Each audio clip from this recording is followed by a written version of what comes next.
हाँ जी, good morning 8th class. Today we are going to start a new chapter, that is friction. हाँ जी, firstly what is friction? Friction or you can say force of friction. Friction word हमने study किया था fourth chapter में, types of forces में किया था ना, contact forces, non-contact forces. तो contact forces में एक friction भी किया था. What is friction? Simply what does mean friction or define friction? कुछ भी आप टर्म फ्रिक्शन को हमने एक्सप्लेन करना है. देन फ्रिक्शन क्या है? फ्रिक्शन क्या है? That is a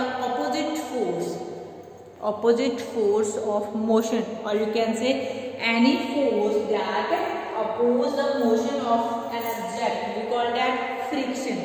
What is friction? Friction, or you can say force of friction, is the force which opposes the motion of an object. वो फोर्स जो किसी ऑब्जेक्ट के मोशन को अपोज करेगा मीनिंग उसे डिक्रीज करेगा, उसे स्टॉप करेगा, उसे कम करेगा. We call that force of friction. Okay, तो क्लियर है फ्रिक्शन है क्या? हर एक जगह फ्रिक्शन बोलती मैं जाऊंगी. तो फ्रिक्शन क्या है?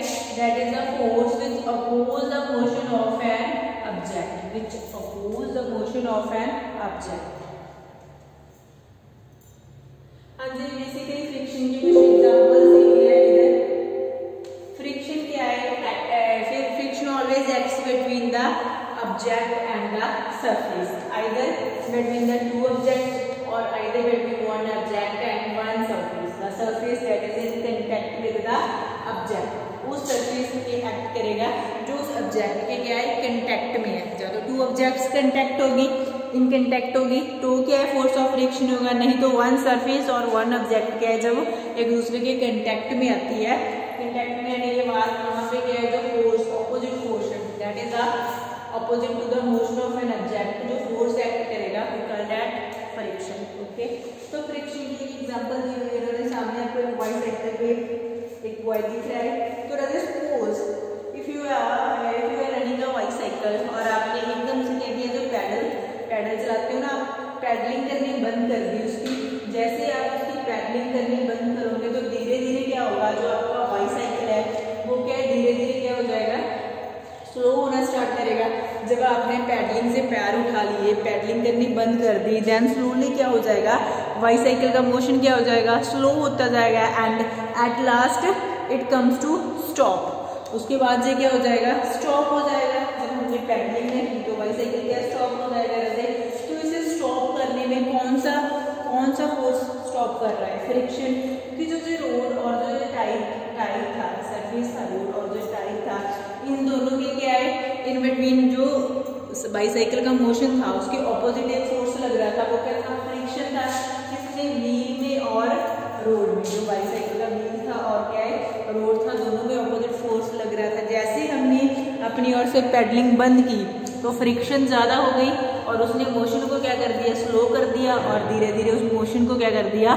स्टॉप कर दिया. ठीक है, जैसे देखो एक सिंपल सी बात समझाई हुई इधर कि फ्रिक्शन, मान लो किसी चीज का मोशन क्या है? इस ओर है, तो फ्रिक्शन किस ओर लगेगी?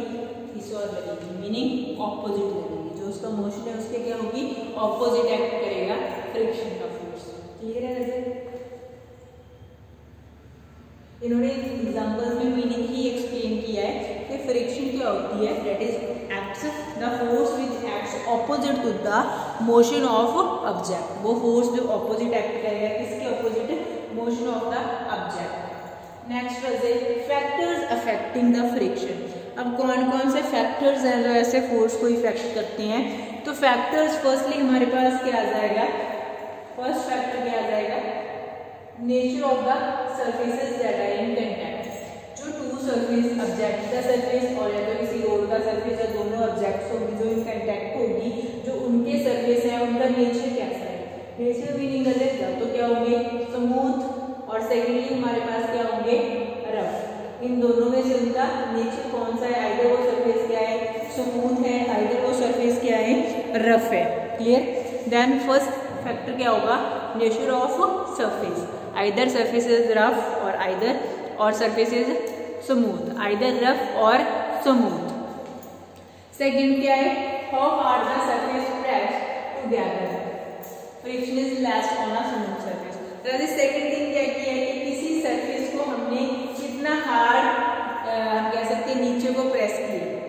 जितना हार्ड से नीचे को प्रेस किया होगा वो चीज पे भी क्या है जो फ्रिक्शन है वो डिपेंड कर सकती है। नहीं तो इसलिए आप क्या कह सकते हैं, जो उस चीज का मास है, ठीक है, जो उस चीज का मास है उस पर भी क्या है फ्रिक्शन क्या करती है, डिपेंड करती है। अब आपको एक चीज और बता दें, जो फ्रिक्शन होती है, जो हमारा स्मूथ सरफेस होता है ना, इससे फ्रिक्शन क्या होती है, ऑलवेज लेस होती है। जो स्मूथ सरफेस होता है जिसमें क्या है कोई इरेगुलरिटीज नहीं है, उस पर फ्रिक्शन ऑलवेज क्या होती है, लेस होती है। और जो हमारा क्या है रफ सरफेस होता है उस पर फ्रिक्शन क्या होती है, मोर होती है। वो आई बहुत बच्चों के माइंड में जो क्वेश्चन आएगा कि जो स्मूथ सरफेस है उस पर फ्रिक्शन लेस क्यों होती है और जो रफ सरफेस है उस पर फ्रिक्शन क्या है, ज्यादा क्यों होती है, उस चीज को भी एक्सप्लेन करते हैं। सेकेंड इन्होंने देखो बताया कैसे, जितना किसी चीज को क्या है ज्यादा प्रेस किया होगा उतनी ही फ्रिक्शन हमारे पास, friction is more if the surface pressed harder. जितना किसी चीज को हार्डर प्रेस किया होगा फ्रिक्शन उतनी ही ज्यादा होगी, और जितना किसी चीज को कम प्रेस किया होगा, नीचे कम फोर्स लगाकर प्रेस किया होगा, फ्रिक्शन उतनी ही कम होगी। और यू कैन से जितना किसी चीज का मास क्या होगा, ज्यादा होगा, फ्रिक्शन उतनी ही क्या होगी, ज्यादा होगी। जितना किसी का मास कम होगा फ्रिक्शन उतनी ही क्या होगी, कम होगी। सो these are three factors on which force of friction depend। Next अभी जो मैंने बात की थी कि बहुत सारे बच्चों के माइंड में एक क्वेश्चन आ रहा होगा कि मैम रफ सरफेस पे क्यों फ्रिक्शन कम होती है, और सॉरी ज़्यादा होती है, और स्मूथ सरफेस पे क्यों कम होती है यार। तो उसका रीजन भी बताते हैं। सबसे पहले क्या है, कॉज ऑफ फ्रिक्शन। अब मैं कब से बोल रही हूँ, friction opposite to the motion of an object है ना, to oppose the motion of an object. But क्या रीजन है, फ्रिक्शन का फोर्स लग क्यों रहा है, कहाँ से लग रहा है, क्यों लग रहा है, इसके बारे में भी थोड़ा सा पता होना चाहिए। तो इसका कौन सा कॉज है जो फ्रिक्शन फोर्स है, फ्रिक्शन हमारे पास is cause due to the interlocking of irregularities. किस चीज की interlocking, due to the interlocking of, जैसे कि मेरी फिंगर्स है मैंने इनको इंटरलॉक कर लिया, due to the interlocking of irregularities. देखो इनमें जो जितनी भी इरेगुलरिटीज थी वो एक दूसरे में क्या इंटरलॉक होगी ना, due to the irregularities between the two surfaces in contact. जो भी टू सरफेस एक दूसरे के कांटेक्ट आएंगे उसमें जितनी इरेगुलरिटीज होंगी, उसमें जितनी ज्यादा इरेगुलरिटीज होंगी वो उतने ज्यादा क्या होंगे, स्ट्रांगली क्या होंगे, इंटरलॉक होंगे। और जितने ज्यादा उनकी इंटरलॉकिंग स्ट्रांग होगी उतनी ही ज्यादा उसमें क्या लगेगी, जैसे फ्रिक्शन। अब जो इरेगुलरिटीज है वो कौन से सरफेस में होती है, स्मूथ में बहुत कम होती है।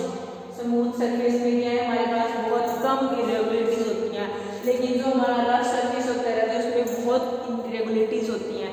So that is why the friction in the rough surface is more as compared to the smooth surface, because rough surface has more irregularities. If more irregularities is there, then interlocking of two surfaces, that meaning force of friction is stronger.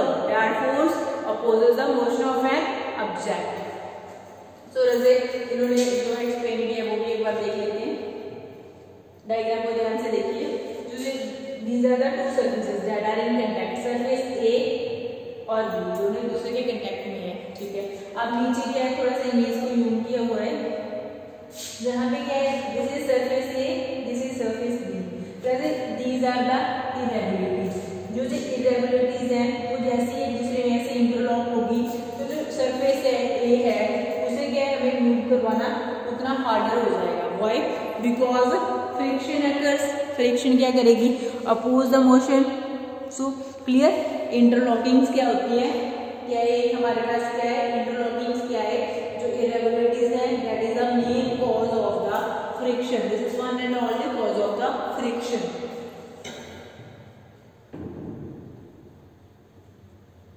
हाँ जी, तो क्या कहते हैं, smooth surface have minute irregularities. जो smooth surface होता है उसमें बहुत कम इरेगुलरिटीज होती हैं।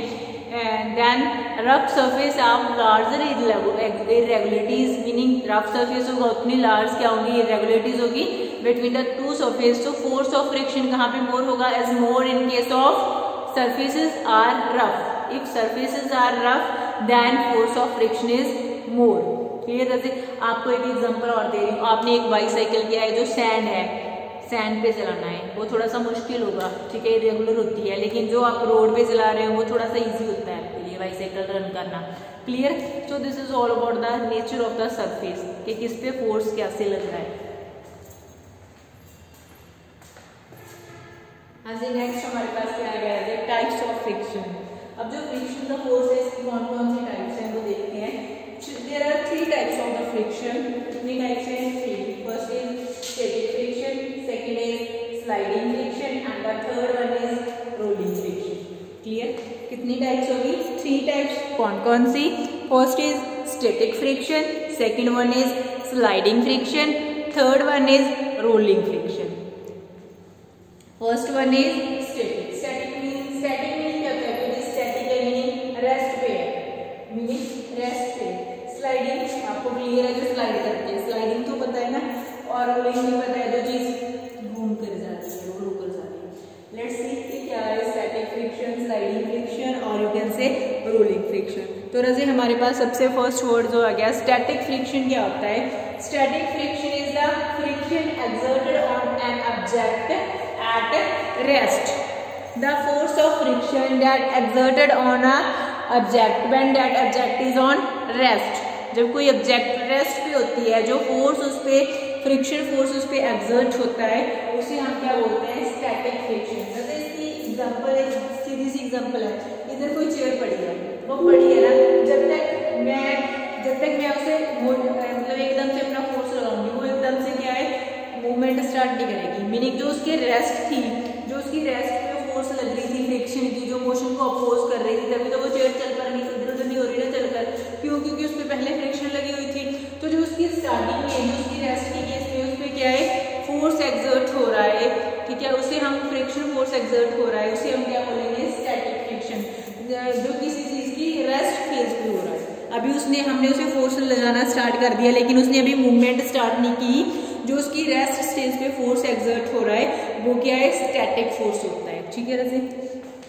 स्लाइडिंग क्या होता है? Sliding friction is the friction exerted when an object slides over a surface. जब कोई ऑब्जेक्ट क्या है किसी सरफेस पे क्या है स्लाइड करती है, जो फ्रिक्शन एक्सर्ट हो रही है, we call that sliding friction. जैसे देखो रजे स्लाइडिंग फ्रिक्शन की एक अच्छी एग्जांपल है, जो स्क्रीन पे बच्चे हमारे इधर हमारे स्कूल के गार्डन में लगे हुए हैं ना, आप लोगों ने देखा होगा, जो प्री प्राइमरी बच्चों के लिए लगे हुए हैं। तो जो बच्चे उसके ऊपर से क्या है स्लाइड होकर आते हैं ना, दैट इज स्लाइडिंग फ्रिक्शन। जो स्लाइडिंग के केस में फ्रिक्शन लगती है, एकदम से बच्चा नीचे नहीं गिर जाता, बहुत धीरे धीरे उसकी स्लाइडिंग होती है, क्योंकि उसकी मोशन को फ्रिक्शन अपोज कर रही होती है वहां पे। ठीक है? हर एक चीज के पीछे क्या है साइंस है। नेक्स्ट हमारे पास क्या रहता है? Rolling friction. रोलिंग फ्रिक्शन क्या होता है? वैसे friction exerted when an object moves over a surface. जैसे व्हील्स है, रोल हो रहे हैं, ठीक है, तो वो क्या होती है? रोलिंग फ्रिक्शन होती है। आपको मान लो ना हमारे पास सूटकेस है, बहुत हैवी सूटकेस है, ठीक है, आप कहीं ट्रिप पे जा रहे हो, काफी हैवी सूटकेस है, आप उसे क्या है, वैसे एक तो विद टायर्स है, व्हील लगे हुए हैं, एक क्या विदाउट टायर है, ठीक है। जो टायर वाला फ्रिक्शन बैग होगा, सूटकेस होगा, उसे आप इजीली क्या है लेके जा सकते हो एक जगह से दूसरी जगह। दूसरी में मुश्किल आएगी, क्यों राजे?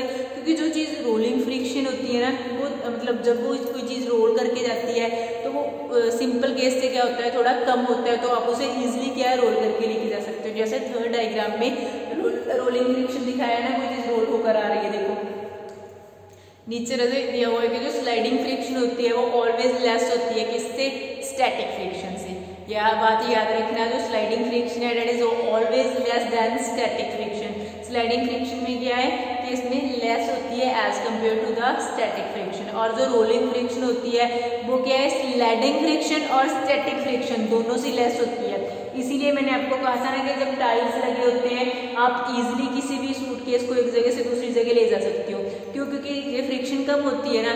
एक बॉक्स को आप हाथ से क्या इधर उधर कर रहे हो, उसकी जगह उस बॉक्स के नीचे टायर्स लगे हो, आप उसे प्रेस वाला टेबल होता है हमारे घर पे, डाइनिंग टेबल, किसी चीज़ की अगर टायर लगे है ना, आप उसे इजीली एक जगह से दूसरी जगह मूव कर लेते हो। अदरवाइज आपको उठाना पड़ता है, कितना मतलब फोर्स लगाना पड़ता है ना।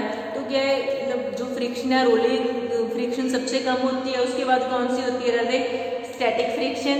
और उसके बाद कौन सी होती है, सॉरी उसके रोलिंग फ्रिक्शन के बाद क्या होती है? Sliding friction.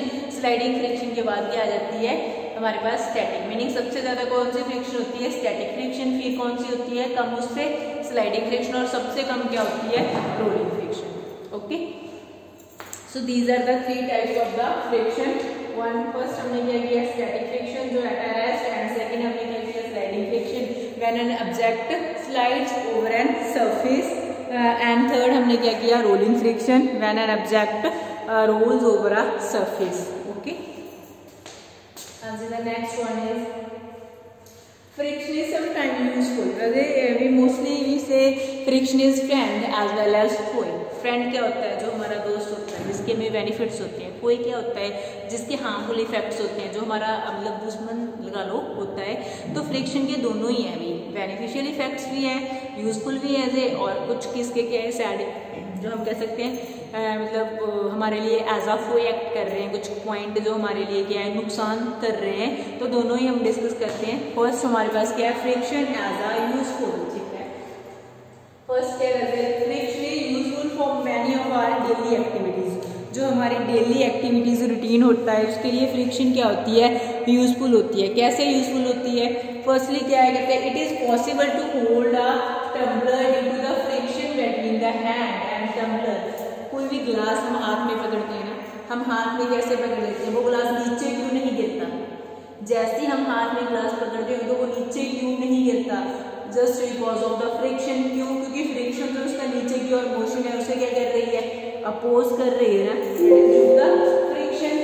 सेकेंड क्या है, friction between the feet and ground help us to walk on ground. जैसे हम ग्राउंड पे वॉक कर रहे हैं, अगर फ्रिक्शन ना होती, अगर हमारे मोशन के ऑपोजिट फोर्स ना लगता, तो हम तो ऐसे गिर जाया करते.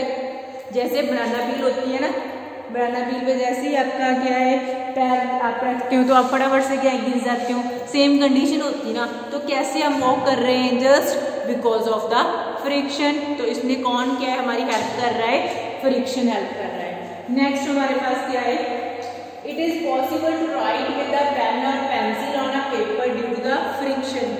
जो हम एक पेपर पे राइट कर रहे हैं आइदर विद पेन और pencil, that is also just because of the friction. वो भी किसके कारण हो रहा है, फ्रिक्शन के कारण हो रहा है. नेक्स्ट क्यों, क्योंकि अगर मान लो फ्रिक्शन ना लगे तो जो हमारा लिखना है, जो हम हाथ चला रहे हैं, तो उसकी जो राइटिंग है वो प्रॉपर होगी नहीं ना. आपका जो हाथ का मोशन है उसके जो ऑपोजिट फोर्स लग रहा है, that is helpful for writing on a page. Next और पेपर.